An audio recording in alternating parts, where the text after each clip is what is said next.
welcome to another live episode of Heart to Heart with My. First off, thank you so much to all my loyal viewers, friends, and family for your support. And if this is your first time watching, I just want to quickly introduce myself so that you know more about me. So I'm Tam Nguyen, a serial entrepreneur who calls herself the mindful hustler with the passion of making a difference.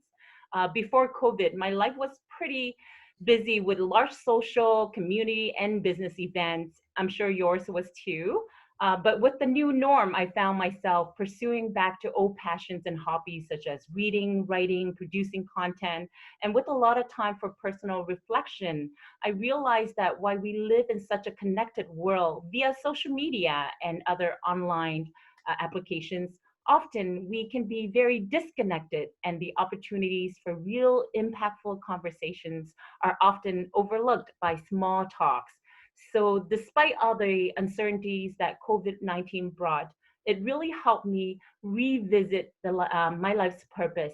And I created this series as a way to embrace my voice, tell my story, share my growth. And I want to take you on the journey with me. But most importantly, I want you to meet the people that inspire, motivate, and teaches me daily. Some of them are my longtime friends, some are coaches and mentors, some I actually met online through events years ago, some I met through their books, their courses, and some are individuals that I admire for a very long time, and finally I get to connect. And that's a very long list. So, as you will see, they come from all walks of life, but what I feel they have in common is a sense of joy, pride, and purpose in what they do. And as much of a leader that they always share with me that they're always still learning and growing, as well as I am, right? And so together we are here to share our journey, our life lessons, and we're so thankful to have you join us on this journey. And so this week guest is someone that I actually connected years and years ago online. I have a quick little story to tell you. So back in the days when I was working for a charity, I was helping to plan a gala for the Vietnamese community. And I was just looking online for an inspiration, and I stumbled onto this beautifully designed gala flyer hosted by the Orange County Vietnamese Chamber of Commerce. And I thought, oh my God, they have been doing these galas so amazing. Maybe I can reach out and have them share and to learn from them. And I went on their website and I noticed that the president was Mr. Tam Nguyen. And at first I was a little bit hesitant, but you know what? I know that if they're out there doing community work, maybe they're open to sharing. And so I decided to reach out just so that I can have an opportunity to pick their brains and learn from them. And I was so thankful that Tam was so kind-hearted that was willing to set up an introduction where he would introduce myself to the individual that was helping to plan the gala so that we can kind of learn from one another. And I guess with the same values of giving back to our community, it's been now, I feel, over 10 years, but we've been keeping in touch over social media. And when I get a chance to go to California, we're able to reconnect and really have some amazing talks. And so for during this pandemic time, it's been a while since I've been able to have a real conversation with Tam, but I decided it's finally time. So I was so honored that he has agreed to come back for a live catch-up session with me today. So before I bring Mr. Tam Nguyen on to share with you guys on have this conversation, I just want to quickly introduce him. So Tam Nguyen is the president and co-owner of Advanced Beauty College with campuses in Garden Grove and Laguna Hills, California, with more than 40,000 graduates that have gone through the innovative program. And it's in its 33-year history with training from leading educators and industry professionals. The majority of graduates are proudly employed in the beauty care industry, with many becoming successful business owners and influencers. And Tam is also an active and dedicated member of the beauty industry and community. He served from 2010 on 2016 on the National Board of Directors for American Association of Cosmetology Schools, representing hundreds of beauty and wellness academies. As an industry leader, he has appeared on CNN, Fox, BBS, BBC, CBS. I mean, there's quite more, okay, just to name a few. And during the pandemic, Advanced Beauty College pivoted and offer online distance education to future beauty professionals. He's also been actively assisting the CA board of barbering and cosmetology with community outreach with his role as a co-founder of the Pro Nails Association. Tam is a second generation Vietnamese American and comes from a family of beauty educators, right? And most importantly, though, as we're talking about family, that I know that he's a loving husband and a father of three. Okay, there's just so much to Tam that I want to share more, but let's have the conversation with him in person. So with that, I just want to say welcome, Tam, to the Heart to Heart with Mai. You can come on and say hello to everyone. Hello, hello. Thank you, Mai. It's an honor to be your guest, and hello to your audience viewing today.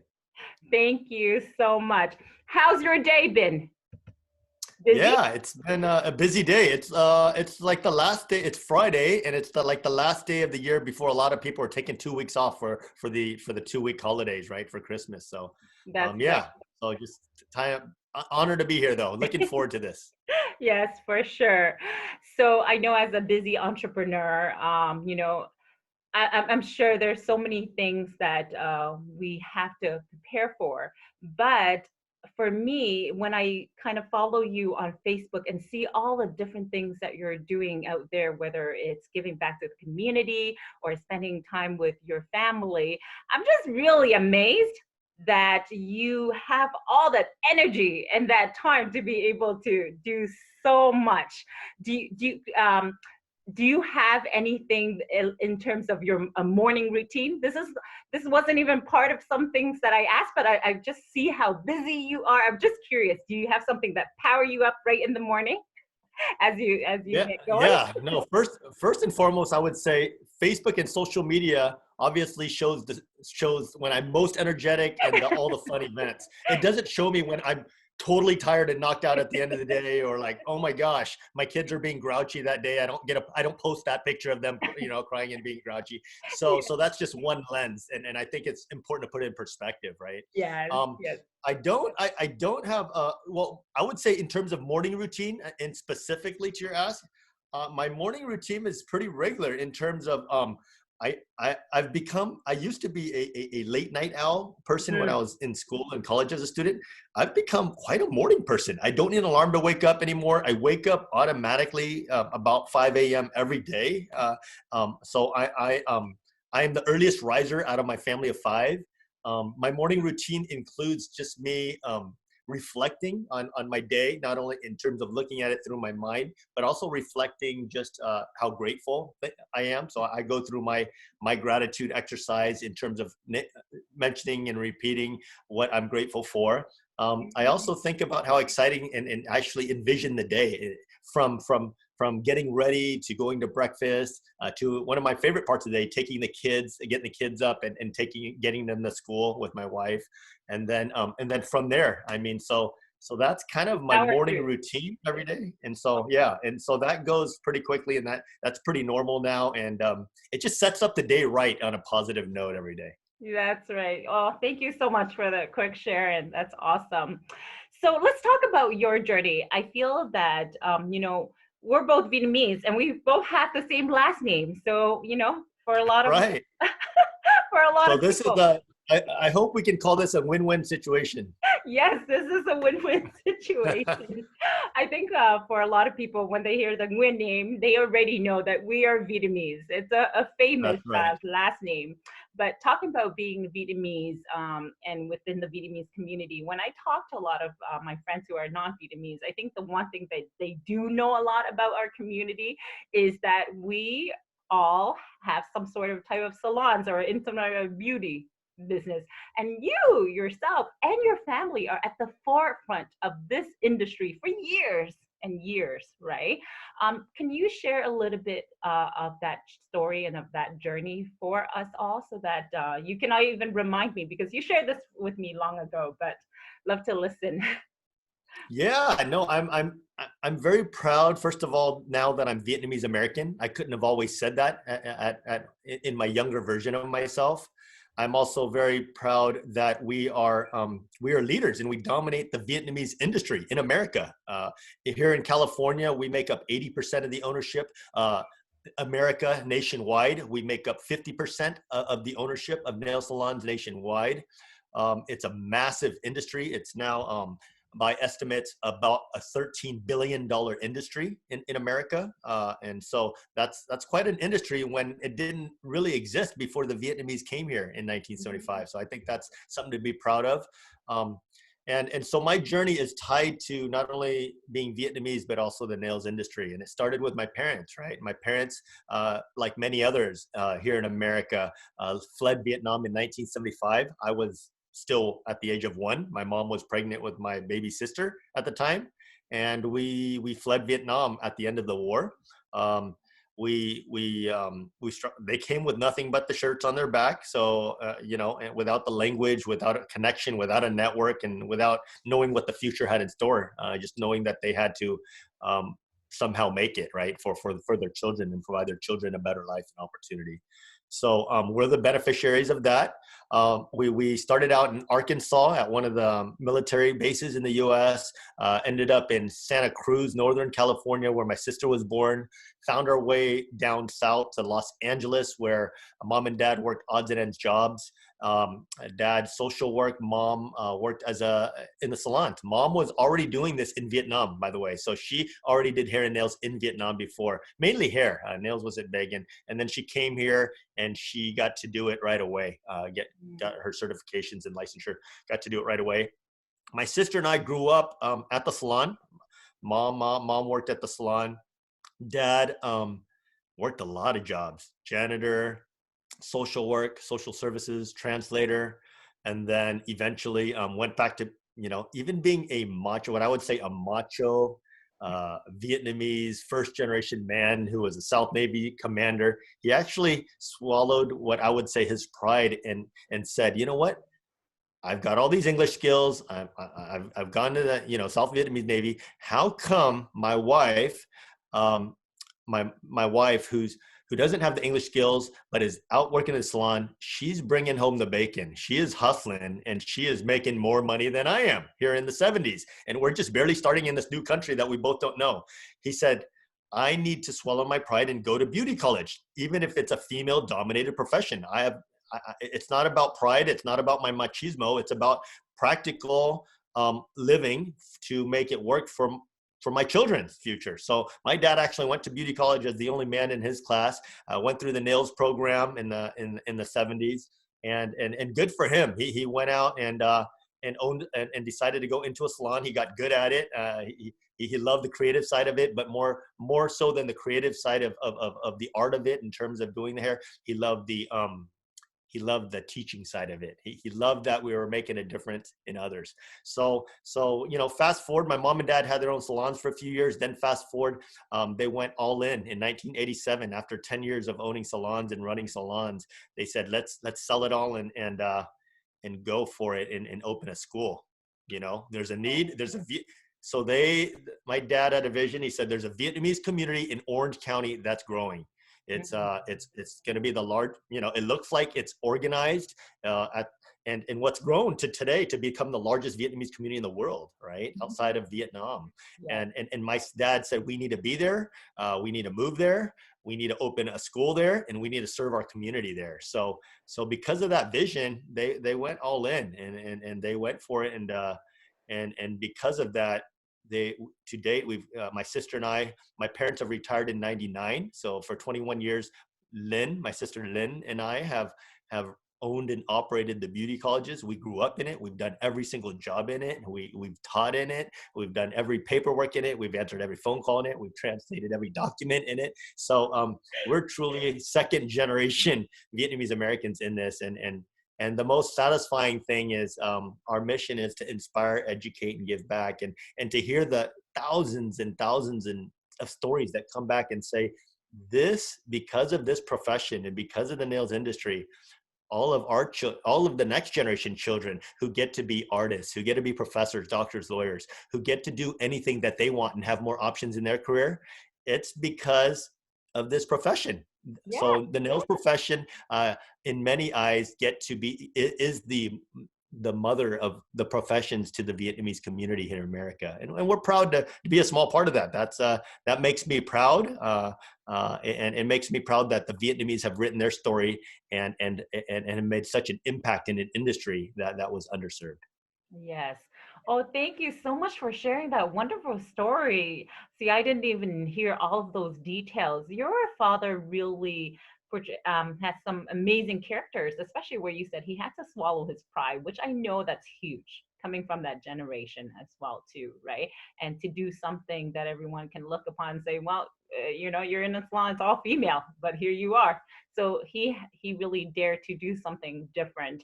And I see. So would you say you're very similar to him as well too? Then, in many ways. My dad and I are similar in some ways, very different in others.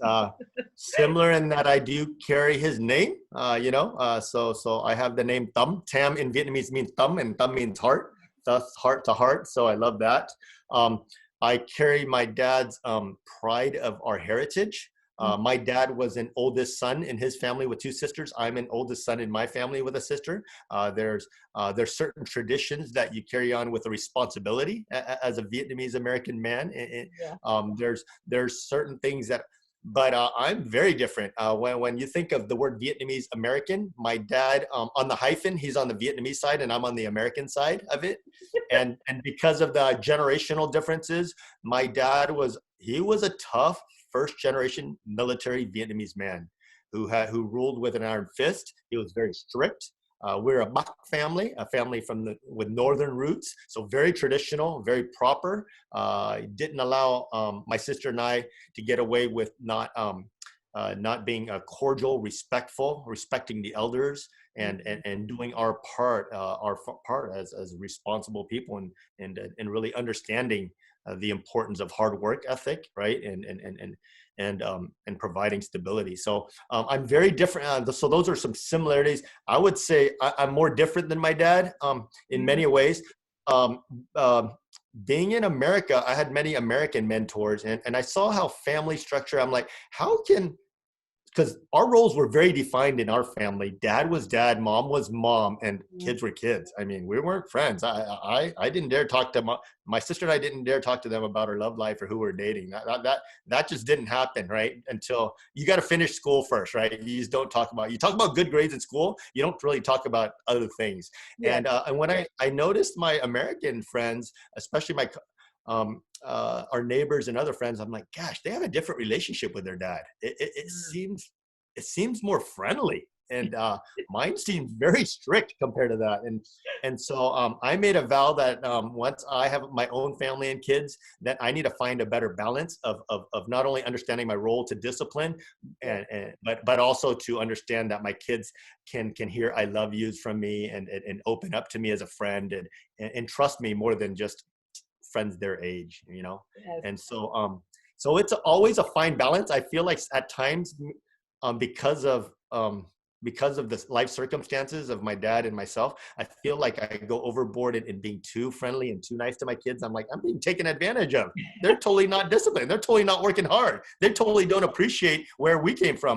They don't understand that, mom and dad grew up with nothing, right? And so I am afraid. My biggest challenge is I'm afraid of entitlement. I'm afraid that they don't Yes. appreciate. I'm afraid that they didn't know how hard grandma and grandma worked to Yeah. in the early days. I'm afraid they lose tradition and history and language. Yeah. So being a bridge generation, there's a lot of differences that I bring, but I do feel fortunate that I get to observe and feel the best of the Vietnamese Asian culture and the American Western culture to bring the best of both together. Yes. Well, since you already touched on the family, by the way, I have a lot of questions I want to pick your brains on. But since you already talk about your family, let's talk a little bit more, because as we all know, you run your beauty college, but you're also a father of three, and that's a lot, right? And then you mentioned about growing up with the Vietnamese traditions, and then also looking at the Westerns traditions that are just very different, right? And trying to make, mix and match those, and trying to, I guess, bring out the best of two worlds, right? So how has it been for you, juggling that aspect of being an entrepreneur, a businessman, a community leader, and being a father? Perhaps challenges, but also lessons that you've learned, or things that you can share with us about that journey? Yeah, no, first and foremost, how lucky am I to be in a family business that I love, right? Mm, And that, and I want to make it clear, in family business, the word family comes first, and that's the priority. I wouldn't ever, if I had to sacrifice one, it's okay to start another business. It's not okay to start another family for me, right? And so I've really made that very clear. I've also defined my life in three, what I call three pillars or three circles. And the three that resonate with me most is family, work, and then community. mm, So what I would say is I struggled with what's called work-life balance, right? And because it's always out of whack. Because like you said, being a father of three, co-parenting with my wife, we're outnumbered now, and parenting is no joke. That's probably it is the most important and hardest job I have out of everything by far, right? The parenting part. Having kids is easy. Raising them to be great human beings is very hard, right? And so that part I want to be very mindful of. So I would say, because work-life balance for me was always out of balance because we're so limited on time or energy. um I discovered this concept and recalibrated it to what I call work-life integration, right? And so when I focused on work-life integration, I actually I was very intentional about finding the overlap between family, work, and community. And so I actually, instead of three isolated independent circles, was finding more opportunity to overlap. And where there's more overlap, I was focusing more on the overlaps and spending time there more. And what that led to was what I would call the last part. The third part is work-life harmony. So for me, I've accepted that some weeks it's going to be all about family, like the next 2 weeks over mhm. the holidays. Some weeks, like the last 2 weeks, is all about work because we're ramping up end of the year. It's all about work. Family can take a sacrifice. Earlier in COVID, it was all about community. I'm going all in on community because my community needs me. All the nail salons, we got to donate to the healthcare and frontline workers. There's lives at risk that need our personal protective equipment that we need to get to. So there's an understanding. There's times where you focus all in, but then most of the time I'm very intentional about creating more what gives me most harmony, most joy, and I've found my happy place is where all three overlap and connect. And I've found many, because I've been intentional about that. I would say this past decade has been the happiest decade of my life because I get to do more with my wife and three kids. I get to do more with my family business, and I get to do more with the community where all three overlap. So I've been involved in so many activities, functions, events, and purposes that integrate all three. Oh, that's amazing. But what you said right there is having that intention. So you have to set that intention and know clearly what those pillars are, so that you are aware of how they all can be integrated. Thank you so much. That was a lot of wisdom and a lot of, deep knowledge that you're sharing with us as well. Because as a mom of two and an entrepreneur, I totally understand, and co-parenting with my husband, right? And I'm, Yes, like and then I see families that are doing it where they're single parents, out there, and I have to give right. them a lot of props because I can see. Absolutely. And then we have grandparents that are coming in, so Yes, it's like, well, it takes yes, a village to raise a child, right? it So sure does. It yeah, sure does. a lot. And I totally agree with you. Being a parent is one of, I find, the most challenging but rewarding job that I was given. And the day that I was able to become a mom totally changed my world and give me a lot more clarity. So I do have to thank our children for that, right? And Right. I would be remiss if I didn't add this, though. Um, it takes partners and trusted partners in life. And knowing that I am your first male guest on this show, I want a big shout out to the women in my life. And I know how passionate you are about women empowerment. Yes. And I would say I've been empowered by the great women in my life. And so in family, I'm empowered by my incredible wife, who's the CEO of our house and the kids. I'm empowered by my family business, Advanced Beauty College, who I co-own with my sister Lynn, who's amazing, a talented and amazing. And Mhm. then in the community, whatever organization that I'm in, I have an amazing co-lead with it. And you met me at the Vietnamese Chamber of Commerce. The two, my right hand and my left hand were Gia Lee and Tracy Pham, our external VP and internal VP, and they ran the chamber.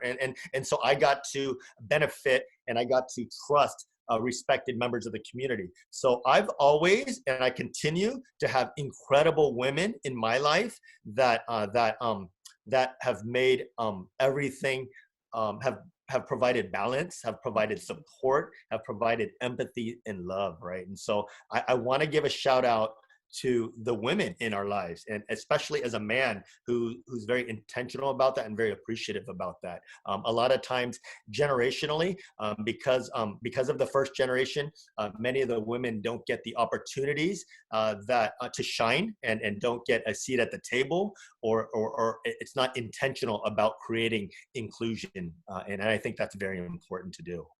Yes. Well, thank you so much. And Tam, on behalf of all the female that I know, yes, thank you so much for acknowledging that and sharing that. And I do see that as with my husband as well, and the second generation, I do see a shift in a lot of my male friends who are very supportive and respected and encouraging of their female partner to shine versus I know back then it's more of like take a back seat Yep. position where the male is more out there to shine because they're the one that are bringing home the bacon or they're the one out there in the community and working. But That's I right. think since now that we have a lot of male that acknowledges this and respect this, it's wonderful to be able to see because I do truly believe that there are different strengths and weaknesses and different capabilities as a male or as a female that we can come together and work together and make the most of what we have, right? Because I know as female, I talk about this with my husband, we share our emotions a lot and we talk a lot about those things, and that as a male they're all about let's take action, let's talk, more action. But sometimes you need the talk, right? You need the sharing. Yes. Both are very important. The partnership is key. Both Yes. are very important. Yes, for sure. So now for all the entrepreneurs that are watching today, I'm sure the path of, even taking over a family business, but to grow it and continue to innovate and continue to take it to another level where it becomes a legacy, that's something that's not easy to do. So I hope that maybe you can go back a little bit in terms of your business and the lessons that you've learned, just to share about what does that really look like in some of the lessons that you've learned, because I've seen where it's difficult for certain family members to be even take over. It's kind of like, it's tough and they just kind of give up on that because the old ways are done a certain way, and for them to change it's too much. It's sometimes easier to start new, but with you, you were able to take over your family business but innovate and grow it. And so please share us that. Yeah, no, thank you. This is something I'm very passionate about. Statistics show that only 30% of family businesses make it to the second generation, and only 3% make it to the third generation. Very few family businesses go through a succession plan, and many. And for me, Lynn and I, we both had different paths, but now we come together to be in a family business that we enjoy and we want to, and we grow. Our family business is run very differently from us than our parents. And I what I do is I want to thank not only my parents and advisors, but thank them for cutting the umbilical cord and stepping away and giving full reign to me and Lynn. That was important, and that was what was very attractive to Lynn and I. Lynn and I also joined for the Center for Family Business. We found some great mentors, Mm, so great mentors from other industries and within our industry. So other industries included like In-N-Out. In-N-Out is our favorite chain, and that's a family business, third generation. mm, It's we've also met other great family businesses throughout. There's about 60 to 100 family businesses in the center that we get to learn from. They all happen to be American. We were the only Asian American, Vietnamese American business in there. So we learned a lot from American businesses. We also joined the American Association of Cosmetology Schools, where that represents cosmetology schools throughout North America. mm, And we're able to actually learn from other families as well in how they, what things they did right that they were sharing, and what things didn't work.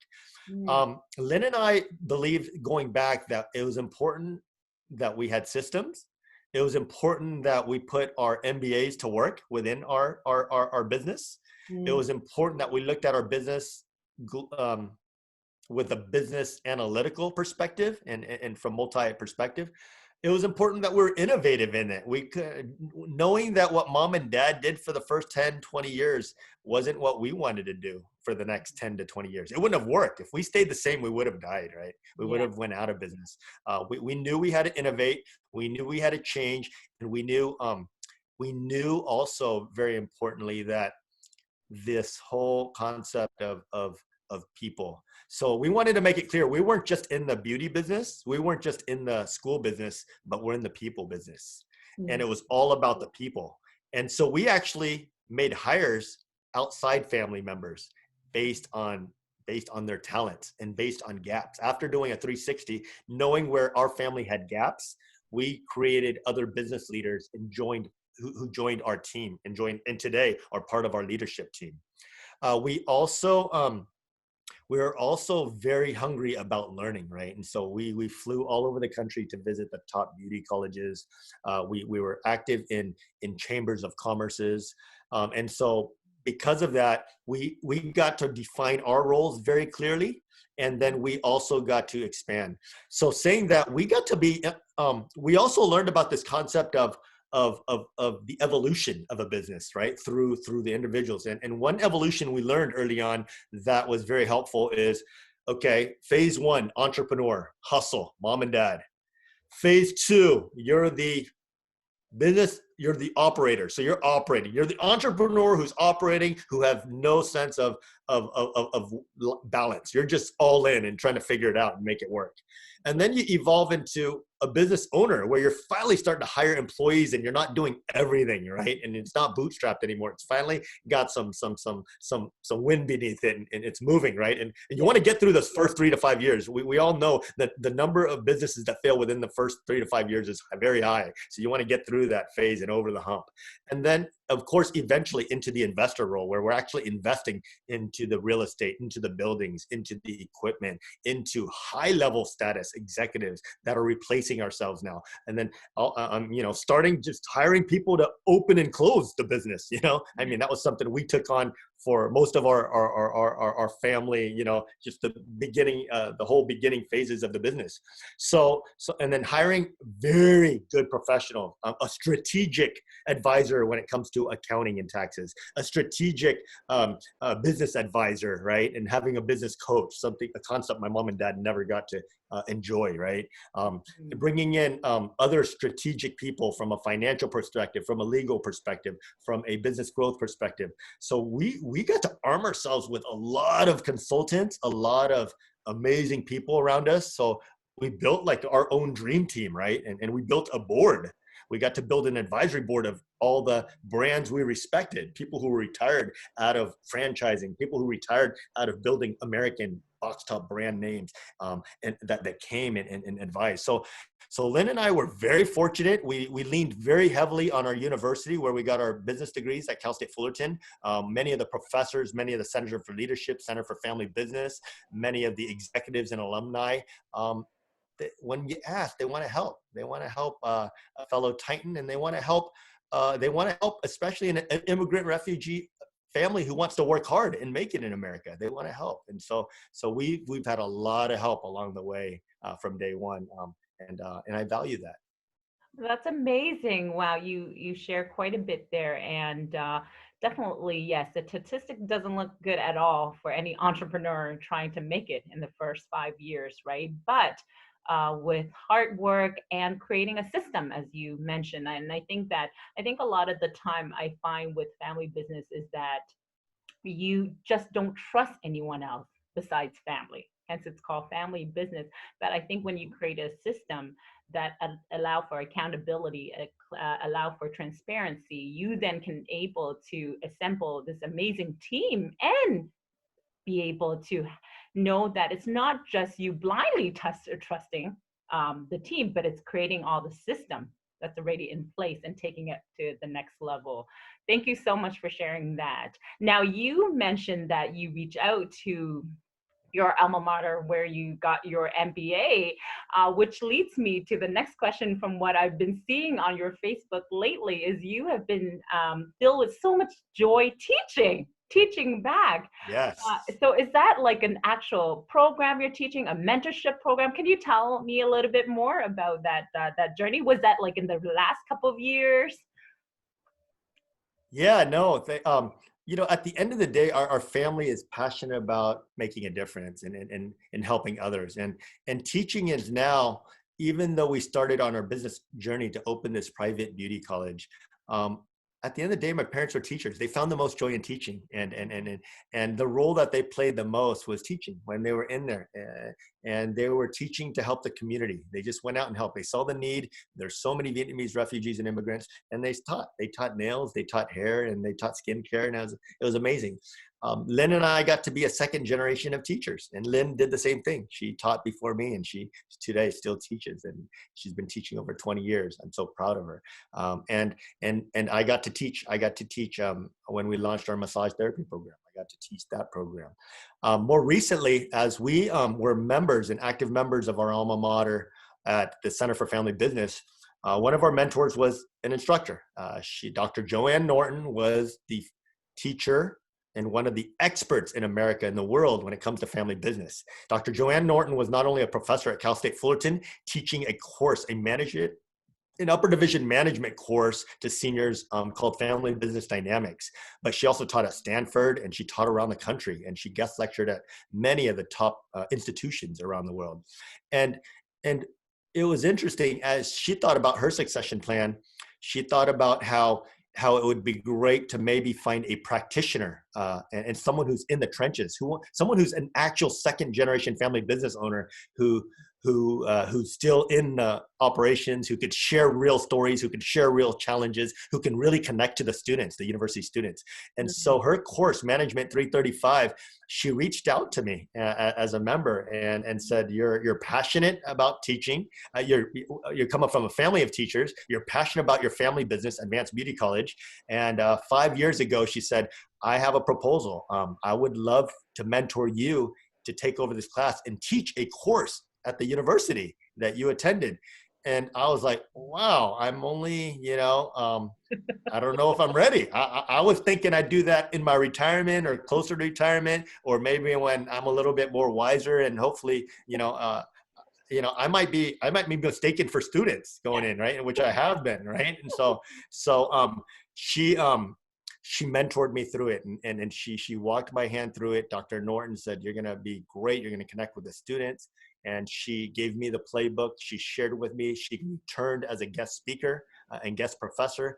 And so she fulfilled one of my dreams to become a professor part-time and join the faculty at my alma mater where I went to school, right? And so, and that university is great because I relate deeply with the students. I mean, it's got over 2,000 Vietnamese American students. It's got over 40,000 university students. It's one of the largest universities in California in the country in terms of student body. It's very diverse. I feel deeply connected to it. It's the closest university to Little Saigon in Orange County. I have so many wonderful memories of it from business school. So gosh, it was an opportunity that fell in my lap, and I've been doing it for 5 years now, and I love it. I love it. And there's just something special about not only mentoring but teaching in a classroom, and connecting with 33 students each year, and have them be passionate about their family businesses when they come in and they struggle and they don't know if they're going to go into the business that their mom and dad created because gosh, it's too complicated, right?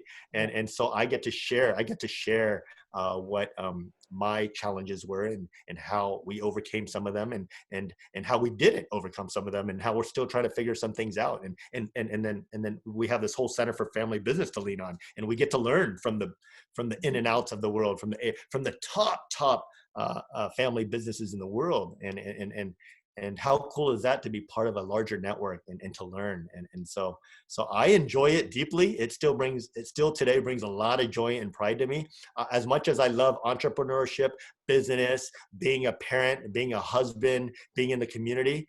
um, Doing one thing all the time every day is not fun for me, and Yeah. and having and doing things that change it up, or having one day 3 hours in the classroom a week, jumping back into my business, some days putting out fires, some days doing a strategic plan, serving on different nonprofit boards that are impacting our community and our industry. Those bring a lot of joy to me, so it makes it fun. Yes. Oh my goodness. Well, that's amazing that you're able to now go back and really impart your wisdom and what you've learned, and as you're still learning, right? Because you're I'm absolutely still learning. I learn more from them than they do from me. Trust me. They're teaching me all about social media. They're teaching me about the new lingo. I I'm kind of, I feel outdated. I'm telling them, like, I remember when I just had, before emails and stuff, I feel like outdated. They're 25 years younger than me, and I'm learning a lot from them. yeah, They keep me young. because back then we used to connect through email. Now it's all social media. That's right. That's right. If I'm not messaging them through social media, I'm a little bit outdated. So Oh, that's amazing. But you also, and I think you mentioned that how you love to teach, and I think this is also something I actually have been doing a lot of, having a lot of conversations about personal purpose and just having that personal purpose. And I think for me, from what I'm hearing from you, is being able to teach also is your own personal purpose. Yes, there's this big company, college that you have, there's a bigger family, but to be able to do something that fulfills yourself also nourishes your soul as well too, right? And because of that, you're alive. And when you're teaching and when you're serving other people, they can feel that, and then you're making a difference. So I'm so glad. yeah, I'm definitely passionate about it. I don't see myself as a teacher. Funny enough, I see myself more of a facilitator, as a coach. And I just feel like I'm there to learn, right? Because I bring in so many guest speakers. I flip the classroom. We don't have any midterms or finals. It's totally like case study based. It's all Mhm. on real businesses. So it feels more like a workshop that I'm doing rather than a true class. So I've kind of Okay. flipped the script. Yes. So then a coach then. Yes, you're sharing through being Yes, more, yes. yes, like what you said, where you're bringing in because you believe in that, because that's what you've done in your own business. That's it. That's I love how. the fact That's that you're right. always making sure you're building on from that network, because we don't know everything, right? And we need to get out of Absolutely. and help. Um, so that actually, normally I set it around about 30 to 45 minutes of our heart to heart conversation, just to respect your time and just to respect everyone's time that's watching us. But there's just so many more questions I want to ask you. Hopefully, maybe I'll just invite you back for another conversation. But you know what? You've shared so much golden nuggets and so much wisdom already that I'm sure when I rewatch this, I will be taking notes, and I will definitely apply some of that into my own life as well too. But before I let you go, I do want to ask you, um, something that's very quick is that I'm sure besides all the mentors that you've learned, I know that as I listen to a lot of the leaders out there, they're constantly, besides the mentors they meet, they're always reading, and they're always reading something that can empower their life or their business. Has there been a book this year that you read that you felt that was has made a profound impact in your life that maybe you can share with the rest of us? So so uh, so just to be completely transparent, I don't like reading. Gosh, I read so much. I read so many textbooks throughout my life, and I read so much. I'm not a reader. I'm a terrible entrepreneur when it comes to reading. But what I do like is I like connecting with mentors who are well read and have experience. So what I do is I always get the Cliff Notes version, and Oh, I always spend more time hosting little coffee breaks and conversations. So I actually learn directly from my mentors, and many of them are very well read. I have to say I don't have a book that I finished cover to cover this year. I did connect with a lot of my mentors this year. I've Zoomed more this year than any year in my life. I've had deep conversations more than at any time in my life, and for me, it's a collective. So there's not one book that I could share, but I could share like it's just little nuggets, right? It's little nuggets, and I could share that I learned. I could share one thing. I didn't learn most of my things in terms of that through books. I actually learned through them through mentors. And I what I don't enjoy reading, I do enjoy having coffee and enjoy connecting with people. So a vast majority of what I've been through is, instead of reading a book for 3 hours, I love going having coffee and picking a brain for 3 hours. And from that, I'm very intentional about those that have strong character and focus. I make it a follow-up attempt to meet them again and to find ways to add value to them. And even mm, if they're my mentor, even if they're older than me, I'm always looking for a way to add value to them and asking what's important to them. Even if I can't add to their business career, if I can add to their charity, if I can add to their personal life, if I can carry their briefcase, if I can introduce them to a great Vietnamese meal or mm. introduce them to a new culture, I'm all about that. So I would say, in all honesty, I spend so much time out of the books because I went through so many textbooks in my life that I burned out from books in general. But I love getting golden nuggets from human interaction. And I found that that's how I connect and learn deeply. And so I've gone all in on that. And so I spend tremendous time with a large number of mentors and a large number of organizations where I just continue to gain knowledge from. Oh, thank you so much. And by the way, this is why I love these type of conversation is that you're giving me the real talk. Thank you so much for really being transparent. The fact that, yes, you're right. There are lots of amazing books out there if you enjoy, but I do know a lot of my friends who hate reading books as well too. And Yep. thank you for reminding that. But what you pointed out there is so key is just because you're not reading doesn't mean you're not absorbing the knowledge in another channel, in another way. And your way is connecting with these mentors and just making sure you're also adding value to them, right? Absolutely. Because it's not just a one way, right?